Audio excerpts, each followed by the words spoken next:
Hi, I'm Bedwyr Harris and I'm the Youth Services Manager for YEPS. Last year, YEPS wanted to hear the views and opinions of young people all across Rhondda Cynon Taf. We did this by running the Your Voice survey throughout 2023. The survey was completed by nearly 5,000 young people in different settings such as schools, colleges, community venues and youth clubs.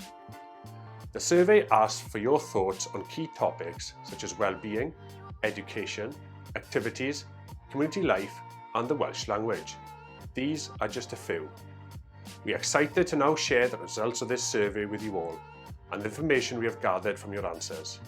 We are able to use this to work alongside other organisations and with the wider council to help make key decisions that could help and support young people in the future. The results of the Your Voice survey are available as a full report. However, we will also be posting short videos summarising each topic for you to take a look at. These videos will be shown across YEP's social media platforms regularly in the coming weeks, along with information on how you can find out more through the YEP's website. Thank you for those who have completed the Your Voice survey, and don't forget to stay tuned into the platforms for more content coming soon.